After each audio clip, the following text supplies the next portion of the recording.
versus Giannis in a one-on-one, who wins? Look, this isn't even really a question. Some commenter, I made a video saying that Wilt is not a very good basketball player and would not make an NBA roster today.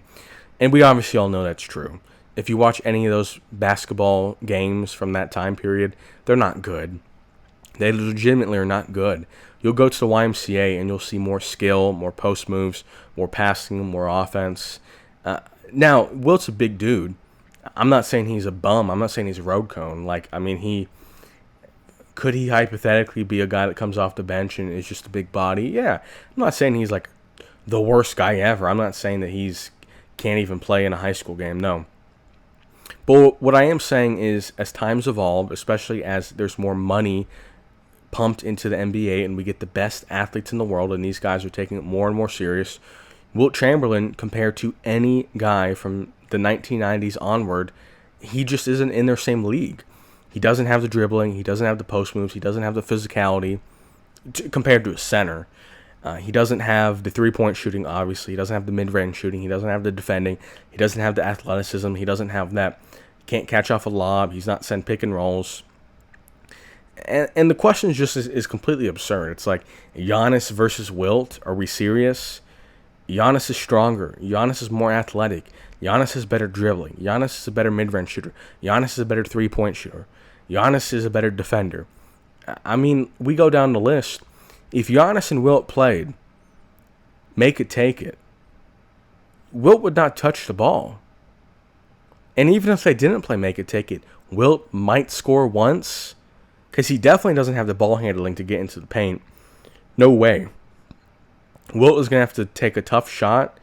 Maybe, a deep two.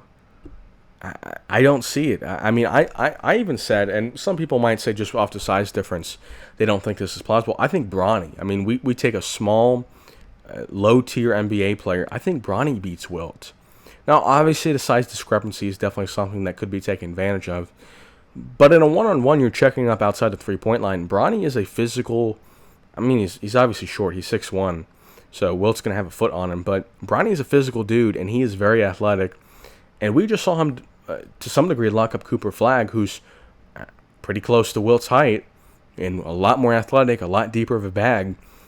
I think Bronny would beat Wilt. Like I said, I think any modern-day NBA player would do a number on Wilt from an offensive standpoint. I even think a guy like Rudy Gobert would... Now, Rudy Gobert is kind of the question mark because he is kind of similar to Wilt. Big oafs that can't move, that, are shot blockers, that are good defenders, good rebounders. I think Rudy Gobert is kind of the modern-day Wilt, but that just means he's better at everything by, if they get better 3% each year, then he's whatever that is compounding. So, yeah, these people... They like to look at these all-time rankings, and I saw Bleacher Report release the all-time ranking, and they had these old heads mixed in, and some of them are ahead of Luka, and it's just like, I'm like, Jerry West, Larry Bird, I'm looking at these guys, and I'm like, does anyone actually think that these guys dropped in today's era? Or we could switch it up, because I know everybody says, oh, well, it's so easy to play nowadays because there's no hand checking. Look. You could drop Giannis in any era. Giannis in the 40s and the 50s and the 60s, he would average probably 80, 90, 100.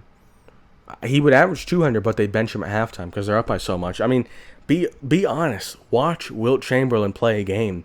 They get rebounds. He dribbles down the court. Nobody plays defense, and he shoots a jogging layup. I don't know how he didn't shoot 90% from the field goal range because there's no defense. And you just walk into the paint. I don't even know how this is possible. If LeBron, if Giannis, if Steph Curry, literally any guy that is even decently athletic is scoring at will in those eras. Any of those eras. It just... I don't get it. People really like to look back on those games and say, wow, he was so... If you want to talk about he was more dominant in his era, like Wilt compared to the second best player of his era versus LeBron compared to the second best player, yeah, there probably is a bigger gap between Wilt and the plumber than LeBron and KD or LeBron and Steph. I'm sure, because the league's more competitive. We have the best basketball players now in the NBA. In Wilt's era, there were no good basketball players.